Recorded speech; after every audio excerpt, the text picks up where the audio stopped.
सुप्रभातम प्रिय बच्चों, मैं सुधेंद्र मिश्रा आज कक्षा 10 पाठ 3 जो कि हिंदी पद्य का सवैया है जिसके रचयिता श्री रसखान जी हैं नामक पाठ पढ़ाने जा रहा हूँ।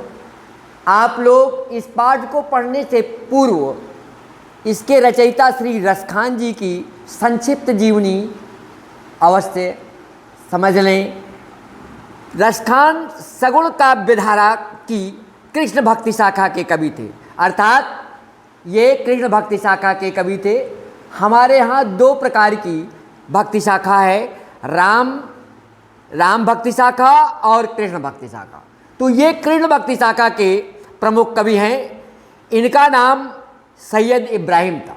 शुरू में इनका नाम क्या था? सैयद इब्राहिम। वे दिल्ली के पठान सरदार थे, किंतु विद्वान इन्हें पिहानी जिला हरदोई जो कि उत्तर प्रदेश में है वहाँ का निवासी मानते हैं। हरदोई में सैयदों की बस्ती है। ये बाल्यावस्था से ही पिहानी से दिल्ली आए और वहाँ राजतंत्र से जुड़ गए थे, अर्थात राजा के यहाँ रहने लगे। किंतु इस विषय में कोई प्रबल प्रमाण नहीं मिलता है। वैसे रसखान किसी बादशाह के वंशज थे, ऐसा प्रेम वाटिका की अधोलिखित पंक्तियों से स्पष्ट होता है, जिसमें कहा है उन्होंने, देख गदर हित साहिबी दिल्ली नगर मसान, छिनहि बाद शाह वंश की ठसक छाड़ी रसखान। इनका जन्म 1558 के लगभग हुआ था। इनकी रचनाओं से स्पष्ट होता है कि ये पहले रसिक प्रेमी थे, बाद में अलौकिक प्रेम की ओर उन्मुख हुए। ये गोस्वामी विट्ठल दास के शिष्य थे, उनसे दीक्षा प्राप्त किया था। सन 1628 के लगभग उनकी मृत्यु हुई थी। रसखान आरंभ से ही बड़े प्रेमी व्यक्ति थे। उनका लौकिक प्रेम भगवान कृष्ण के प्रति अलौकिक भाव में परिवर्तित हो गया था, अर्थात भगवान श्री कृष्ण की लीला का वर्णन ये बड़े मनोरम ढंग से किए हैं। वे जितना कृष्ण के रूप सौंदर्य पर मुक्त थे, उतना ही कृष्ण की लीला भूमि ब्रज के प्राकृतिक सौंदर्य और वहाँ के प्राकृतिक सौंदर्य के बारे में पूरा वर्णन किया है। कृष्ण के प्रति उनके प्रेम भाव में बड़ी तीव्रता और गहनता और आवेश दिखाई देता है। इसी कारण उनकी रचनाएं हृदय पर मार्मिक प्रभाव डालती हैं। अपनी भाव सबलता तथा सरलता के कारण उनकी रचनाएं बड़ी लोकप्रिय हो गई हैं। उनकी दो प्रसिद्ध पुस्तकें हैं, सुजान रसखान और प्रेम वाटिका। सुजान रसखान की रचना कवित्त और सवैया छंदों में हुई है तथा प्रेम वाटिका की दोहा तथा सोरठा छंद में है। अन्य कृष्ण भक्त कवियों की भांति उन्होंने परंपरागत पद शैली का अनुसरण नहीं किया। उनकी मुक्तक छंद शैली की परंपरा रीति काल तक चलती रही। रसखान ने ब्रज भाषा में काव्य की रचना किया, अर्थात इनकी जो रचना है वो ब्रज भाषा में। उनकी भाषा मधुर और सरल है कि एक आम आदमी भी उसको समझ सकता है। उसका स्वाभाविक प्रवाह ही उसके काव्य को आकर्षक बना देता है। उन्होंने कहीं कहीं पर उपमा, रूपक, श्रेष, यमक तथा अनुप्रास आदि अलंकारों का प्रयोग किया है, जिसमें भाषा के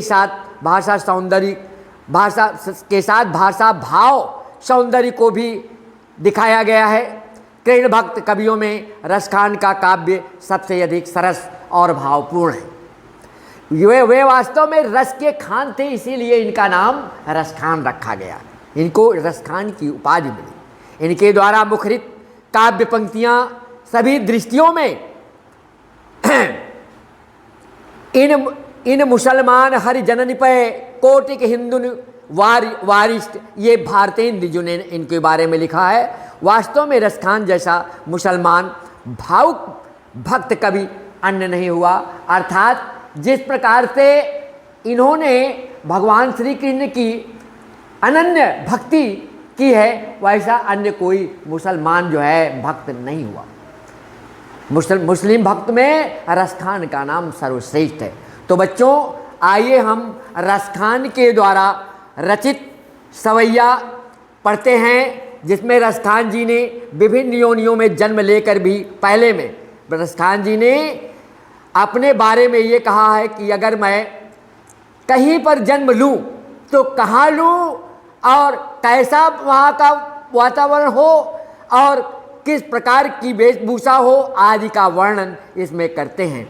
और तो देखिए बच्चों, कहते हैं पढ़ने का तरीका इसको ये है, मानुष हाँ तो वही रस खानी बसों ब्रज गोकुल गाम के ग्वारन, जो पशु हो तो कहाँ बस मेरो चरो नित नंद की धेनु मझारन, पाहन हो तो वही गिरि को जो धरो कर छत्र पुरंदर धारण, जो खग हो तो बसेरो करो मिली कालिंदी कूल कदम्ब की डारन।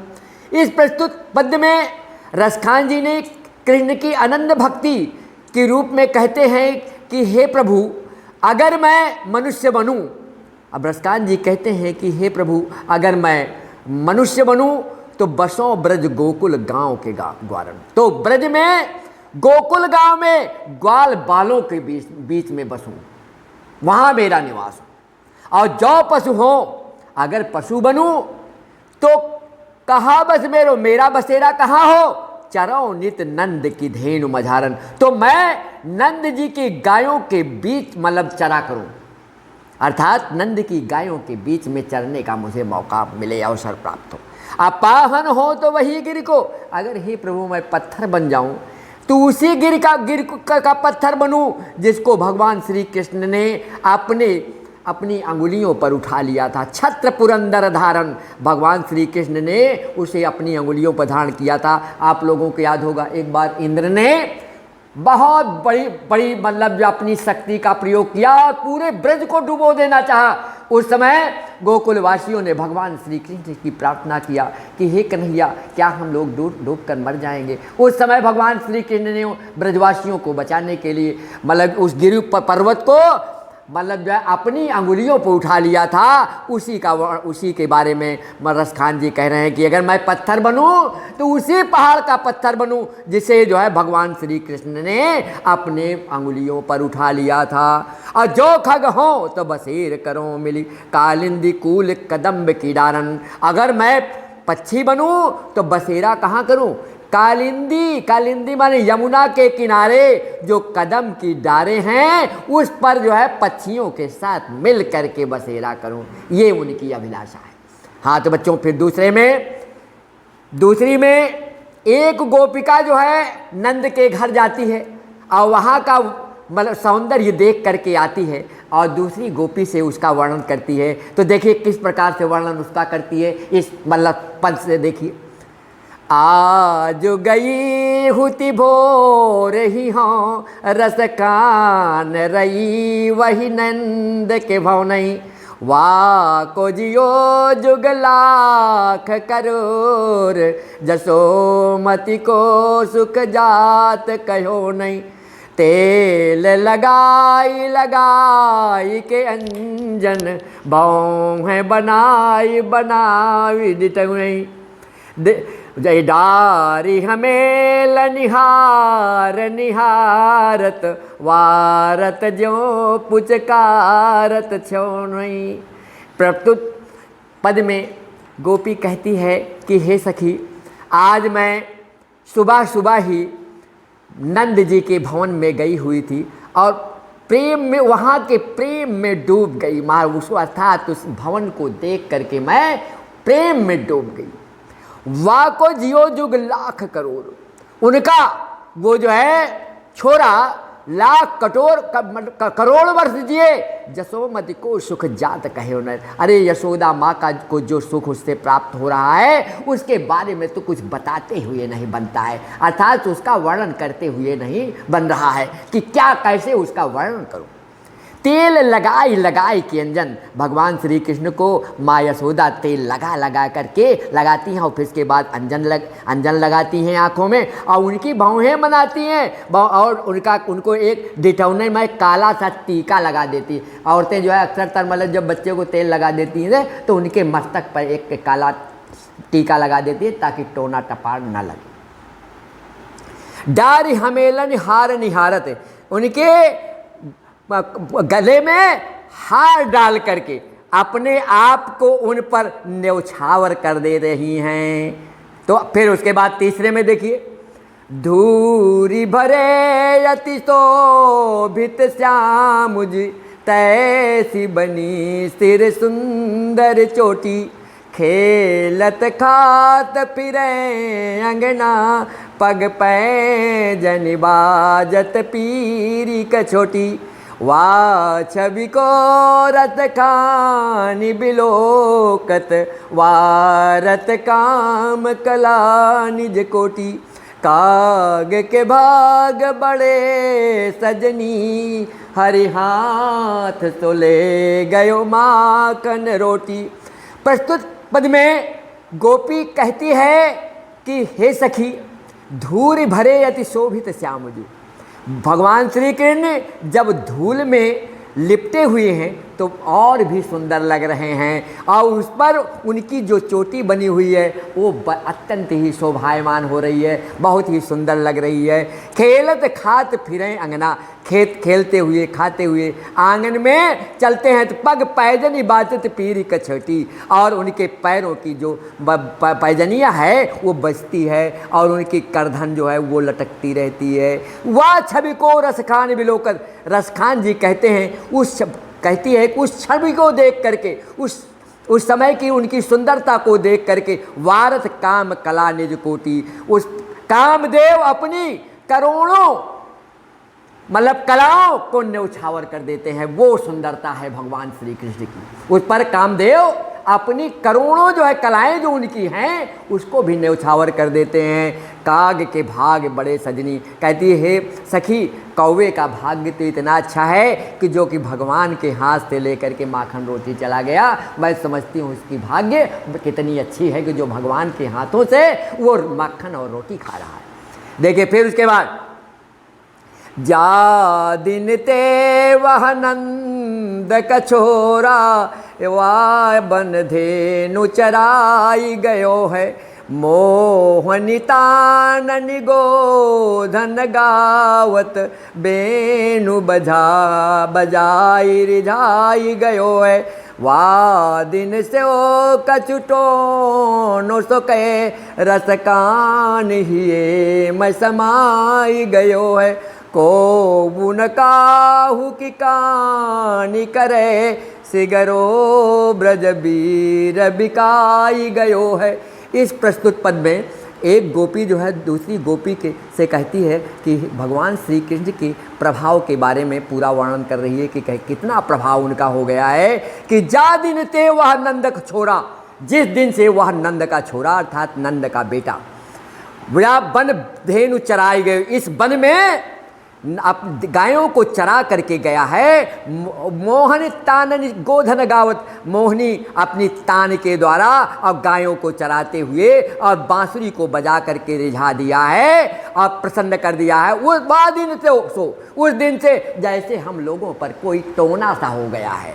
रसखान ही है मैं समाई गए, रसखान जी कहते हैं, गोपियाँ कह रही हैं कि जैसे वो हमारे हृदय में समा गए हैं, अब और कोई मतलब कुछ समझ में नहीं आता है। को न काहू की कहानी करे, कोई किसी की मर्यादा नहीं करता है, कहानी करे मर्यादा नहीं करता है।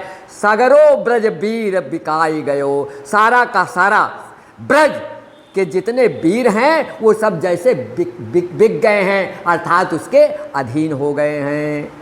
कान भये बस बांसुरी के, अब कौन सकी हमको चाहिए, निषधौस रहे संग साथ लगी, यह शौतीन तापन क्यों सही है, जिन मोह लियो मन मोहन को, रस खान सदा हमको दहिए, मिल आओ सबे सखी भाग चलें, अब तो ब्रज में बांसुरी रही है।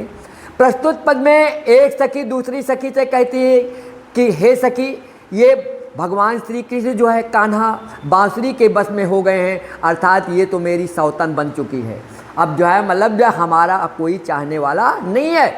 कान कहे बस बांसुरी के, ये कान्हा जो है बांसुरी के बस में हो गया है, अब कौन सखी हमको चाहिए। हे सखी, अब हमको कौन चाहेगा। जब भगवान श्री कृष्ण इस बांसुरी के बस में ही हो गए हैं तो हम लोगों को कहाँ चाहेंगे। निष्धौंस रहे संग साथ लगी, प्रतिदिन ये मतलब जो इसके साथ में लगी रहती है, या सौतन तापन क्यों सही, और ये सौतन की तरह मेरी लगी सौतन की तरह है, और इसके ताप को हम किस प्रकार से सहेंगे।